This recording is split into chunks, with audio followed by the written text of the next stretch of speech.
So today we are going to read the 18th chapter of our ophthalmology book Eke Khurana. The chapter is Ocular Injuries. Ocular trauma terminology. As per the new ocular trauma terminology system proposed by the Birmingham Eye Trauma Terminology BET, the term eyeball has been restricted for the outer fibrous coat, that is cornea and sclera, of the eyeball. The definitions proposed by the BET and as such adopted by American Ocular Trauma Society AOTS for mechanical ocular injuries are as follows. Closed lobe injuries is the one in which the eye wall, sclera and cornea does not have a full thickness wound, but there is intraocular damage. It includes contusion and lamellar laceration. Contusion refers to any closed lobe injury resulting from a blunt trauma. Damage may occur at the site of impact or at a distant site.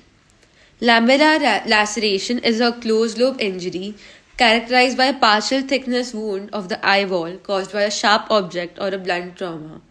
Open lobe injury refers to a full thickness wound of the sclera or cornea or both. It includes rupture and laceration of the eye wall. Rupture refers to full thickness wound of the eye wall caused by the impact of blunt trauma. The rupture occurs due to markedly increased intraocular pressure by an inside-out injury mechanism. Laceration refers to a full thickness wound of the eye wall caused by a sharp object. The wound occurs at the impact site by an outside-in mechanism. It includes penetrating and perforating injuries. Penetrating injury refers to a single laceration of eye wall caused by a sharp object which traverses the coat only once. Perforating injury refers to two full-thickness lacerations, one entry and one exit, of the eye wall caused by a sharp object or missile. The two wounds must have been caused by the same agent, earlier known as double perforation. Intraocular foreign body injury is technically a penetrating injury associated with retained intraocular foreign body. However, it is grouped separately because of different clinical implications. Mechanical ocular injuries, in view of the above, can be discussed under the following headings: extraocular foreign bodies, closed lobe injuries, open lobe injuries, extraocular injuries, and sympathetic ophthalmitis. Extraocular foreign bodies are quite common in industrial and agricultural workers. Even in day-to-day life, these are not uncommon. Common sites and types. Common sites: a foreign body may be impacted in the conjunctiva or cornea. On the conjunctiva, it may be lodged in the sulcus subtasalis for nisus or bulbar conjunctiva.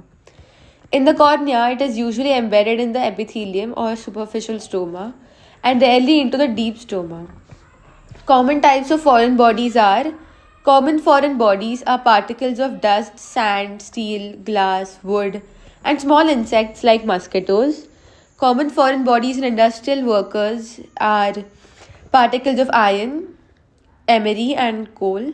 Common foreign bodies in agricultural workers, these are husks of paddy and wings of insects.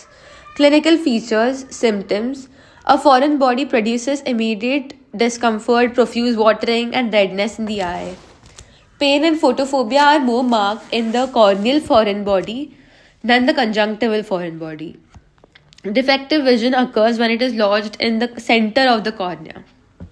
Signs: examination reveals marked blepharospasm and conjunctival congestion. A foreign body can be localized on the conjunctiva or cornea by oblique illumination. Slit lamp examination after fluorescent staining is the best method to discover corneal foreign bodies. Double eversion of the upper lid is required to discover a foreign body in the superior fornix. Complications include acute bacterial conjunctivitis, may occur from infected foreign bodies or due to rubbing with infected hands. Corneal ulceration may occur as a complication of corneal foreign body. Pigmentation and or opacity may be left behind by an iron or emery particles embedded in the cornea. Treatment: extraocular foreign body should be removed as early as possible. Removal of conjunctival foreign body, a foreign body lying loose in the lower fornix, sulcus subtasalis, or in the canthi, may be removed with a cotton bud or clean handkerchief even without anesthesia. Foreign bodies impacted in the bulbar conjunctiva need to be removed with the help of a hypodermic needle after topical anesthesia. Removal of corneal foreign body. Eye is anesthetized with topical instillation of proparacaine and the patient is made to lie supine on an examination table. Lids are separated with universal eye speculum. The patient is asked to look straight upwards and light is focused on the cornea. First of all, an attempt is made to remove the foreign body with the help of a wet cotton bud. If it fails, then the foreign body bud or the hypodermic needle is used. Extra care is taken while removing a deep corneal foreign body as it may enter the anterior chamber during maneuvering. If such a foreign body happens to be magnetic, it is removed with a handheld magnet. After removal of the foreign body, patching with antibiotic eye ointment is applied for 24 to 48 hours. Antibiotic eye drops are instilled for 3 to 4 times a day for about a week. Prophylaxis. Industrial and agricultural workers should be advised to use special protective glasses. Cyclists and scooterists should be advised to use protective plain glasses or tinted goggles. Special guard should be put on grinding machines and use of tools with overhanging margins should be banned. Eye healthcare education should be imparted, especially to the industrial and agricultural workers. Closed lobe injuries, causes and pathogenesis of damage. Modes of trauma. Blunt trauma may occur following direct blow to the eyeball by a fist, a tennis or cricket or another ball, or blunt instruments like sticks and big stones. Accidental blunt trauma to the eyeball may also occur in roadside accidents, automobile accidents, injuries by agricultural and industrial instruments or machines, and fall upon the projecting blunt objects. Mechanics or forces of blunt trauma. Blunt trauma to the eyeball produces damage by different forces, as described below. First, direct impact on the globe coupe injury. It produces maximum damage at the point where the blow is received. Second, compression wave force. It is transmitted through the fluid contents in all the directions and strikes the angle of anterior chamber, pushes the iris lens diaphragm posteriorly, and also strikes the retina and choroid. This may cause considerable damage. Sometimes the compression wave may be so explosive that maximum damage may be produced at a point distant from the actual place of impact. This is called a counter-coup damage. Reflected compression wave force. After striking the outer coats, the compression waves are reflected towards the posterior pole and may cause foveal damage.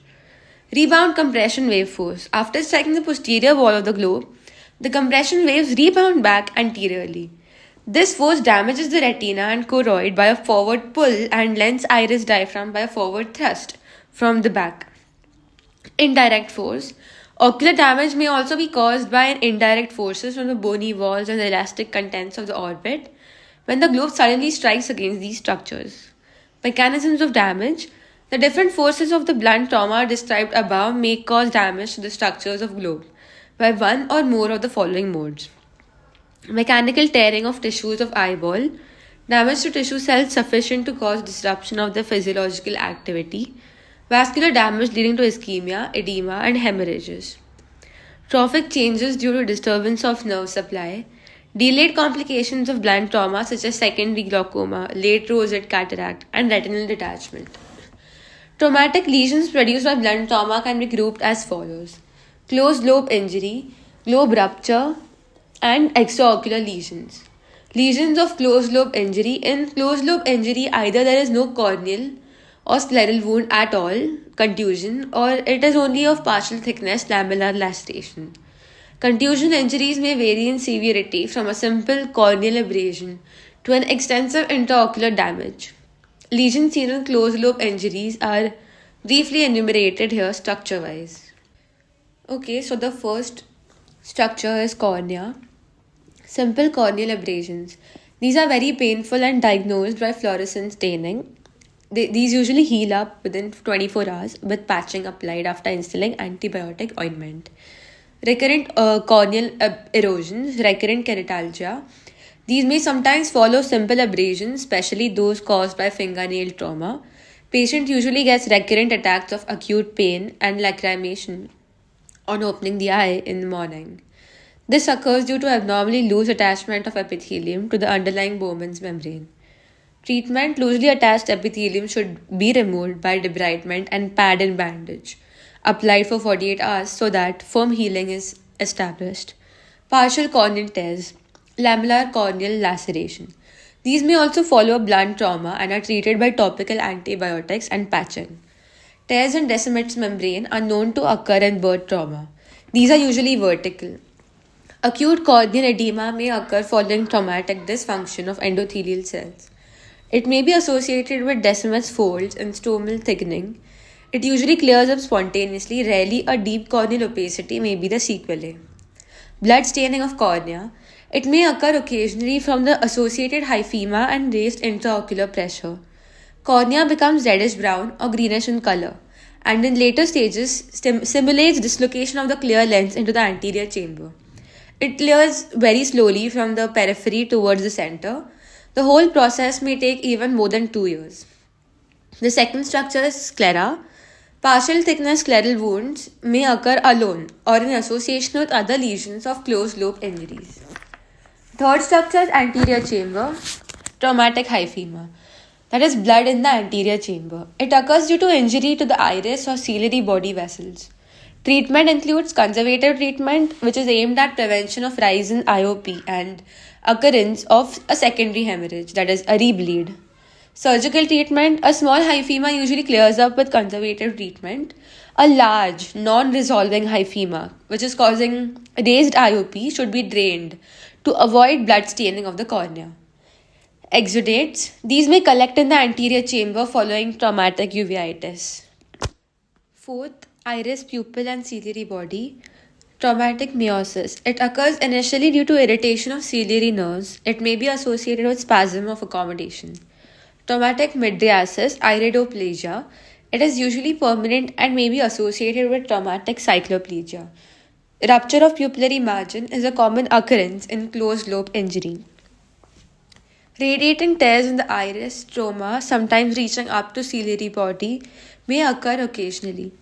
Iridodialysis, that is the detachment of iris from its root at the ciliary body, occurs frequently. It results in a D-shaped pupil and a black biconvex area seen at the periphery. Antiflexion of the iris. It refers to rotation of the detached portion of iris in which its posterior surface faces anteriorly. It occurs following extensive iridodialysis. Retroflexion of the iris. This term is used when whole of the iris is doubled back into ciliary region and becomes invisible. Traumatic aniridia or iridemia. In this condition, the complex stone iris from ciliary body sinks to the bottom of the anterior chamber in the form of a minute ball. Angle recession refers to the tear between the longitudinal and circular muscle fibers of the ciliary body. It is characterized by deepening of the anterior chamber and widening of the ciliary body band on gonioscopy. Later on, it is complicated by glaucoma.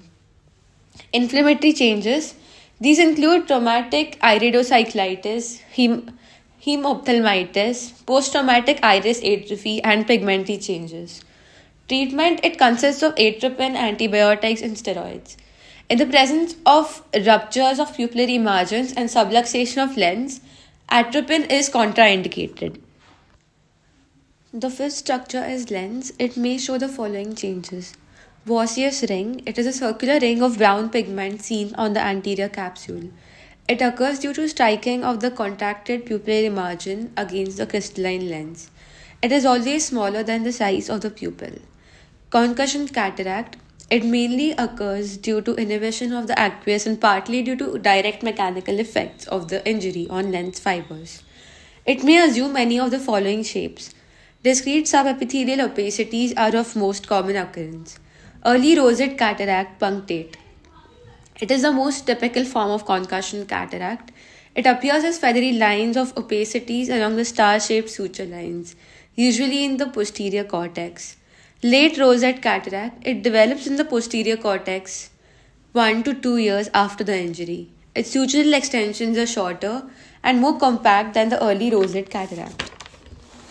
Traumatic zonular cataract. It may also occur in some cases, though rarely. Diffuse total concussion cataract, it is of frequent occurrence. Early maturation of senile cataract may follow blunt trauma. Treatment of traumatic cataract is on general lines. Traumatic absorption of the lens. It may occur sometimes in young children, resulting in aphakia. Subluxation of lens. It may occur due to partial tear of zonules. The subluxated lens is slightly displaced but still present in the pupillary area. On dilatation of the pupil, its edge may be seen. Depending upon the site of zonular tear, subluxation may be vertical, upward or downward, or lateral, nasal, or temporal. Subluxated lens may cause trembling of the iris, iridodonesis, and or trembling of lens, phacodonesis. Dislocation of lens, it occurs when rupture of zonules is complete. It may be intraocular commonly or extraocular sometimes. Intraocular dislocation may be anterior into the anterior chamber or posterior into the vitreous. Extraocular dislocation may be in the subconjunctival space, phacocele, or it may fall outside the eye. The sixth structure is vitreous. Liquefaction and appearance of clouds of fine pigmentary opacities, a most common change. Detachment of the vitreous either anteriorly at the base or posteriorly may occur. Vitreous hemorrhage, it is of common occurrence. Vitreous herniation into the anterior chamber may occur with subluxation or dislocation of the lens. The seventh structure is choroid, rupture of choroid. The rupture of choroid is concentric to the optic disc and situated temporal to it. Rupture may be single or multiple. On fundus examination, the choroidal rupture looks like a whitish crescent due to underlying sclera with fine pigmentation at its margins. Retinal vessels pass over it. Second, choroidal hemorrhage may occur under the retina, subretinal, or may even enter the vitreous if retina is also torn.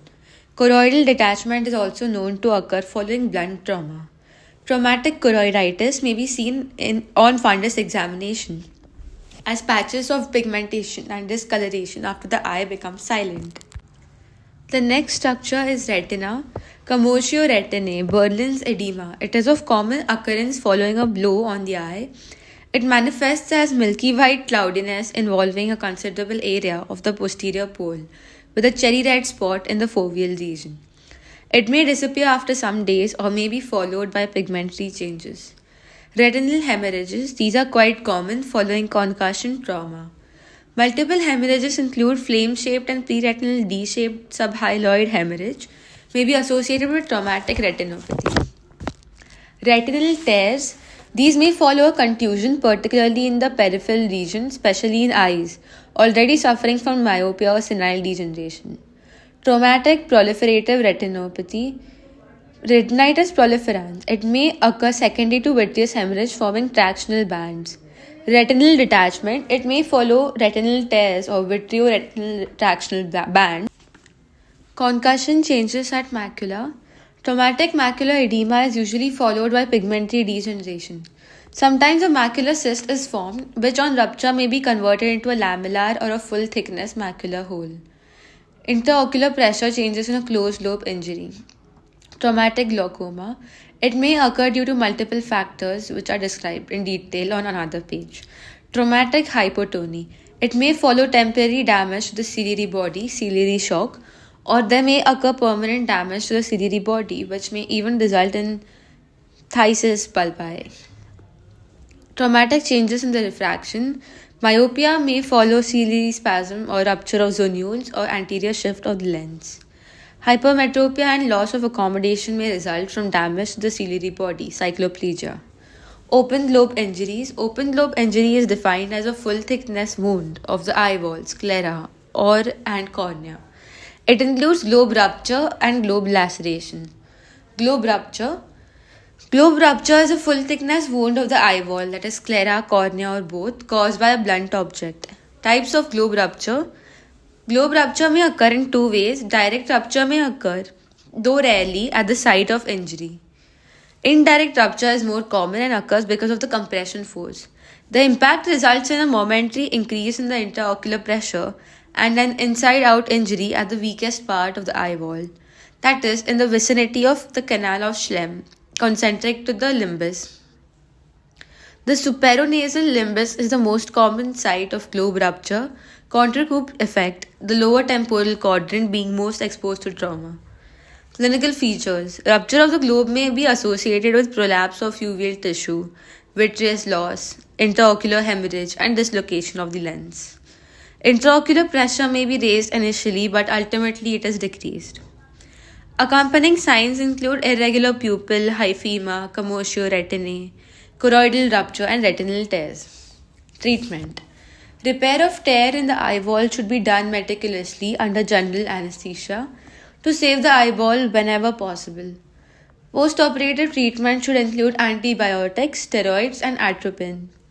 Enucleation may be required in a badly damaged eye where salvation is not possible. Globe laceration. Globe laceration refers to full thickness wound of eyeball caused by sharp objects. It includes penetrating injury, perforating injury, and intraocular foreign bodies. Penetrating and perforating injuries, as mentioned earlier, penetrating injury is defined as a single full thickness wound of the eyeball caused by a sharp object, while perforating injury refers to two full thickness wounds, one entry and one exit, of the eyeball caused by a sharp object or a missile. These can cause severe damage to the eye and so should be treated as serious emergencies. Modes of trauma: trauma by sharp and pointed instruments like needles, knives, nails, arrows, screwdrivers, pens, pencils, glass pieces, and so on. Trauma by foreign bodies traveling at very high speeds, such as bullet injuries and iron foreign bodies in workers. Mechanisms of damage: damage to the ocular structures may occur by the following effects. Mechanical effects of trauma or physical changes, these are discussed later in detail.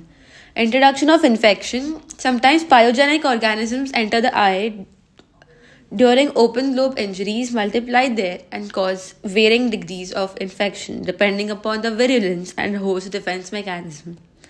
These include ring abscess of the cornea, sloughing of the cornea, purulent iridocyclitis, endophthalmitis, and panophthalmitis. Rarely, tetanus and infection by gas forming organisms like Clostridium welchi may also occur. Post traumatic iridocyclitis. It is of frequent occurrence and, if not treated properly, can cause devastating damage. A rare but most dangerous complication of a perforating injury. It is described separately. Traumatic lesions with management.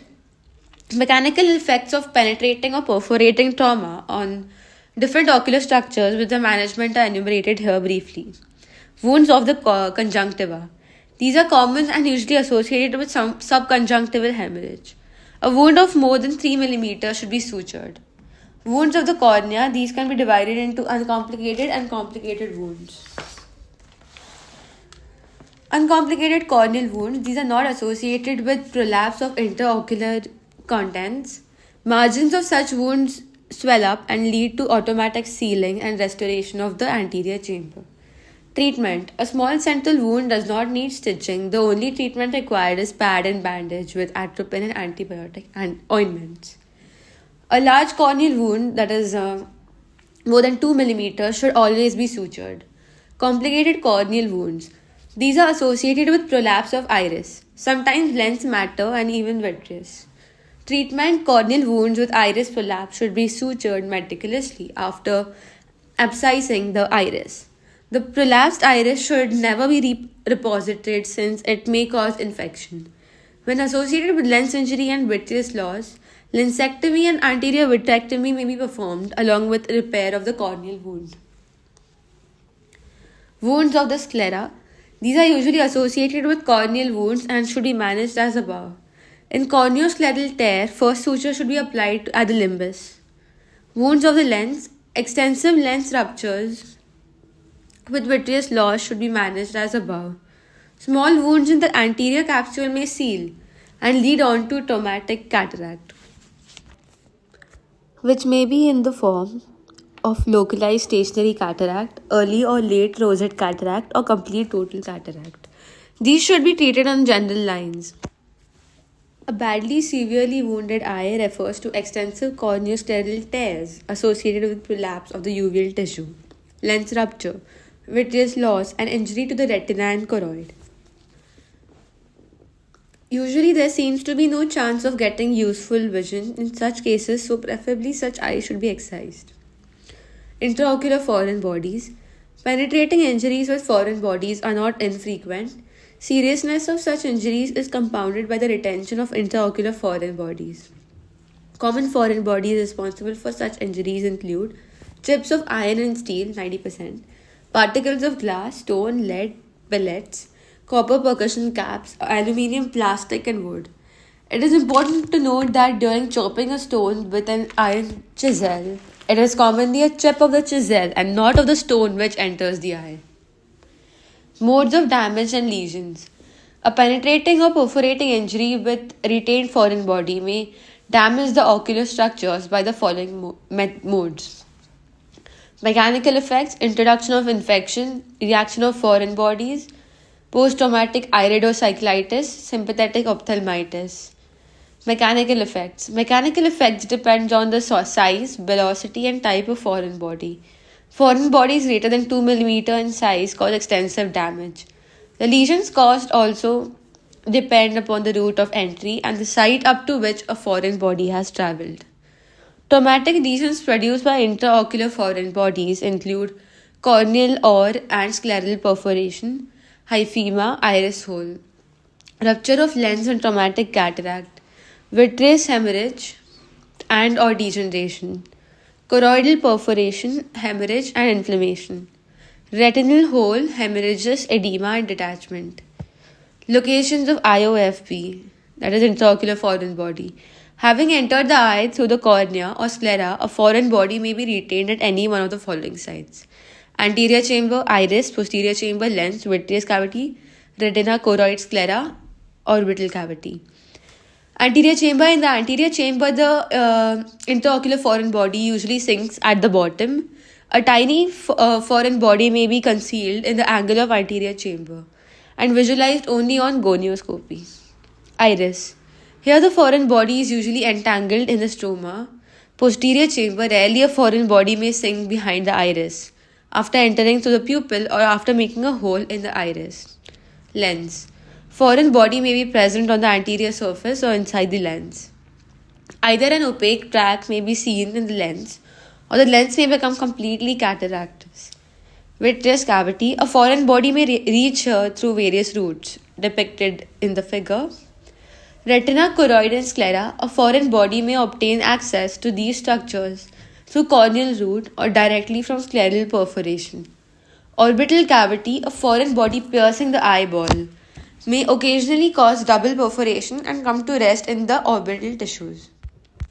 So the next mode by which ocular structures can get damaged is introduction of infection. Intraocular infection is a real danger to the eyeball. Fortunately, small flying metallic foreign bodies are usually sterile due to the heat generated on their commission.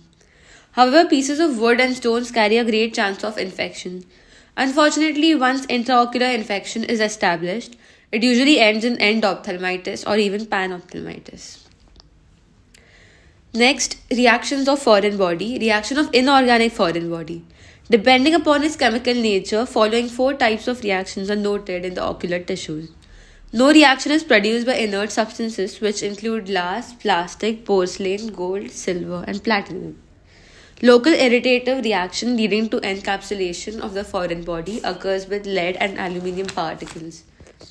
Suppurative reaction is excited by pure copper, zinc, nickel, and mercury particles. Specific reactions are produced by iron, siderosis bulbi, and copper alloys like chalcosis. Siderosis bulbi. It refers to ocular degenerative changes produced by an iron foreign body. Siderosis bulbi usually occurs after 2 months to 2 years of the injury. However, earliest changes have been reported after 9 days of trauma. Mechanism. The iron particle undergoes electrolytic dissociation by the current of rest and its ions are disseminated throughout the eye. These ions combine with intracellular proteins and produce regenerative changes. In this process, the epithelial structure of the eye are most affected. Clinical manifestations include anterior epithelium and capsule of the lens are involved, first of all. Here, the rusty deposits are arranged radially in a ring. Eventually, the lens becomes cataractous. Iris, it is the first stained greenish and later on turns reddish brown heterochromia iridis. Retina develops pigmentary regeneration which resembles retinitis pigmentosa. Electroretinography (ERG) shows progressive attenuation of the B wave over time. Secondary open angle glaucoma may occur due to degenerative changes in the trabecular meshwork. Chogosis. It refers to the specific changes produced by the alloy of copper in the eye. Mechanism of chocosis. Copper ions from the alloy are dissociated electrolytically and deposited under the membranous structures of the eye. Unlike ions, these do not enter the chemical combination with the proteins of the cells and thus produce no degenerative changes. Clinical features include Kayser-Fleischer ring. It is a golden brown ring which occurs due to deposition of copper under peripheral parts of the Descemet's membrane of the cornea. Sunflower cataract. It is produced by deposition of copper under the posterior capsule of the lens. It is brilliant golden green in color and arranged like the petals of a sunflower. Retina. It may show deposition of golden plaques at the posterior pole, which reflect the light with a metallic sheen. Reaction of organic foreign bodies. The organic foreign bodies, such as wood and other vegetative materials, produce a proliferative reaction characterized by formation of giant cells. Caterpillar hair produces ophthalmia nodosum, which is characterized by a severe granulomatous iridocyclitis with nodule formation. Management of retained intraocular foreign bodies will be continued in part 2 of the video. Thank you for listening.